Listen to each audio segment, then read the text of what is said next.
Sufficient ട്രെയിനുകളില്ല, ട്രെയിനിലുള്ള കോച്ചുകളുമില്ല. അതുപോലെ തന്നെ season ടിക്കറ്റിലെ യാത്രക്കാർക്ക് അബദ്ധവശാലങ്ങളും സ്ലീപ്പർ കയറി പോയിട്ടുണ്ടെങ്കിൽ വളരെ ഇതിന് ഫൈൻ കൊടുക്കേണ്ടി വരുന്നുണ്ട്. എക്സാക്ട്ലി ഫൈൻ എത്രയാണെന്ന് പോലും നമുക്ക് നമ്മുടെ അടുത്ത് പറയാൻ പറ്റുന്നില്ല.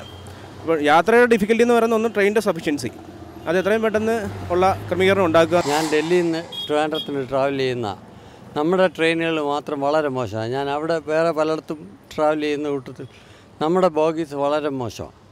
അതിന് വല്ലതും ചെയ്യണം. സ്ത്രീകൾക്ക് ഇരിക്കാനൊന്നും പറ്റില്ല. പുരുഷന്മാരുന്നാലും സ്ത്രീകൾക്ക് ഇരിക്കാനുള്ള സ്ഥലം തരില്ല അവർ. പിന്നെ അവർ അഡ്ജസ്റ്റ് ചെയ്ത് നമ്മൾ നിന്നോളണം. അവരുടെ തിരക്കിലും എല്ലാത്തിലൊക്കെ നമ്മൾ അവരുടെ ശരീരത്തെ തൊട്ടും പിടിച്ചുമൊക്കെ ഭയങ്കര ബുദ്ധിമുട്ട് തന്നെയാണ്. ബസ്സിനെക്കാട്ടി ഭയങ്കര ബുദ്ധിമുട്ടാണ്. General complaint about the toilets. It is not properly or regularly clean. So that is a main concern that I have still. ട്രെയിൻസിൻ്റെ പങ്ക്ച്വാലിറ്റി കുറച്ചുകൂടെ കൂട്ടിയാൽ കൊള്ളാം. ലോങ് ഡിസ്റ്റൻസ് ട്രെയിനൊക്കെ ബുദ്ധിമുട്ടാണ്. കൗണ്ടർ കൂട്ടിയാൽ കൊള്ളാമായിരിക്കും. ഒരു ലേഡി വന്നിരുന്നു കഴിഞ്ഞാൽ അവരുടെ സേഫ്റ്റി മറ്റുള്ള യാത്രക്കാരും കൂടെ ശ്രദ്ധിച്ചു കഴിഞ്ഞാൽ പ്രശ്നമില്ല. ഞങ്ങളുടെ പാസഞ്ചറിലാണ് വരുന്നത്. അപ്പോൾ ബോഗിയുടെ എണ്ണം ഒന്ന് കൂട്ടിയാൽ സെക്കൻഡ് ക്ലാസ് യാത്രക്കാർക്കോ അല്ലെങ്കിൽ ഓർഡിനറി കമ്പാർട്ട്മെൻറ്റിൽ യാത്ര ചെയ്യുന്നവരെ സംബന്ധിച്ച് വളരെ അസൗകര്യങ്ങൾ ഒരുപാടുണ്ട്. Amount we pay, that is not absolutely worthless. They need much more cleanliness. They have to put more staffs, more attendants. That is the main thing. Even third AC we are traveling, not up to the mark and not very much comfortable. ഇത്രയും നിന്നാണ് വരുന്നത്. അതിനുള്ള സംവിധാനങ്ങൾ അവർ ചെയ്യുന്നില്ല. Extra ഒരു 1-2 പാസഞ്ചേഴ്സിന് വേണ്ടി ബോഗികൾ കൂട്ടിട്ട് വേളി തുടങ്ങിയ അതുപോലെ ഈ പേട്ട ഇടയ്ക്ക് ഔട്ടറിലൊക്കെ പിടിച്ചിടുന്നുണ്ട്. നമുക്കിപ്പോൾ കൃത്യമായിട്ട് ഓഫീസിൽ എത്താത്ത ചില സാഹചര്യമുണ്ട് അവിടെ. അപ്പോൾ ഈ ട്രെയിൻ ഒരുപക്ഷെ പിടിച്ചിരുന്നത് തന്നെ യാത്രക്കാർക്ക് ഇറങ്ങിപ്പോകാനുള്ളൊരു സ്റ്റേഷൻ അങ്ങനെ ഏതെങ്കിലും സ്ഥലത്താണ് ഇടുകയാണെങ്കിൽ കുറേ കൂടെ നമുക്ക് സൗകര്യമായിട്ട് യാത്ര ചെയ്യാൻ പറ്റും. ബാംഗ്ലൂരിലേക്ക് വളരെ കുറച്ച് ട്രെയിനുകളേ ഉള്ളൂ.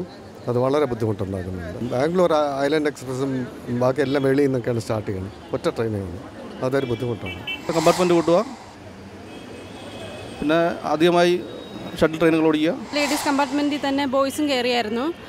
അവർക്ക് അടുത്തുള്ള സ്റ്റേഷനിലാണെന്ന് പറഞ്ഞാൽ അവർ കയറിയത് ഭയങ്കര ബഹളമൊക്കെ ആയിരുന്നു. ഗേൾസിൻ്റെ കമ്പാർട്ട്മെൻറ്റിൽ ആകപ്പാടെ 2 സീറ്റ് എങ്ങാണ്ടേ ഉള്ളൂ. അത് കുറച്ചും കൂടെ 3-4 സീറ്റാക്കി അങ്ങനെ കൂട്ടിയാണെങ്കിൽ പിന്നെയും കുഴപ്പമില്ല. കാരണം ഇവിടുന്ന് ബാംഗ്ലൂരിൽ നിന്ന് ഒത്തിരി പിള്ളേരെ പിടിക്കുന്നത്. അപ്പോൾ സ്ത്രീകളുടെ കമ്പാർട്ട്മെൻറ്റിൽ കൂടുതലും ഇത് സുരക്ഷിത വേണ്ടതെന്ന് തന്നെ. യാത്രക്കാർ ഓവറാണ്. ഇപ്പോൾ ബസ് ചാർജ് കൂട്ടി കാരണം ഒരു കൂടുതൽ പേര് ട്രെയിനെ ആശ്രയിക്കണം. അതുകൊണ്ടുള്ള ബുദ്ധിമുട്ടുണ്ട്. അപ്പോൾ അതിന് വേണ്ടിയിട്ട് ബോഗികളുടെ എണ്ണം കൂട്ടുക. ഞാൻ വരുന്ന വഴിക്ക് നമുക്ക് റാറ്റ്സ്, പിന്നെ toilets are not cleaned. The lot of smell is there in the toilet. So it has to be purely it has to be cleaned. Reservation centres remote ഏരിയാസിൽ ആളുകൾക്ക് കിട്ടാൻ ചില ബുദ്ധിമുട്ടായിട്ട് വരുന്നുണ്ട്. അത് ഒന്ന് ഇമ്പ്രൂവ് ചെയ്താൽ തിരക്കേടില്ല.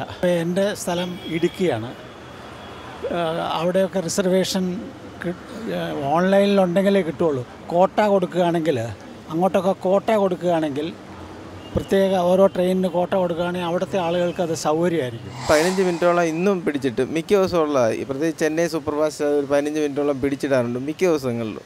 ജനറൽ കമ്പാർട്ട്മെൻറ്റിലെ ടോയ്ലറ്റ്സും എല്ലാം കുറച്ച് വൃത്തിയായിട്ട് സൂക്ഷിച്ചാൽ നല്ലതായിരിക്കും. കേരളം റെയിൽവേ സെക്ടറിൽ ഇന്ത്യ സ്വാതന്ത്ര്യം കഴിഞ്ഞത് പിന്നെ പരിപൂർണമായിട്ടും അവഗണിക്കപ്പെട്ടിരിക്കുകയായിരുന്നു. കൂടുതൽ ട്രെയിനുകൾ വേണം, സമയത്ത് വരുന്ന ട്രെയിനുകൾ വേണം. പിന്നെ കേരളം മുഴുവൻ ട്രെയിനുകൾ കവർ ചെയ്യുക എന്നുള്ളതാണ് ആവശ്യം.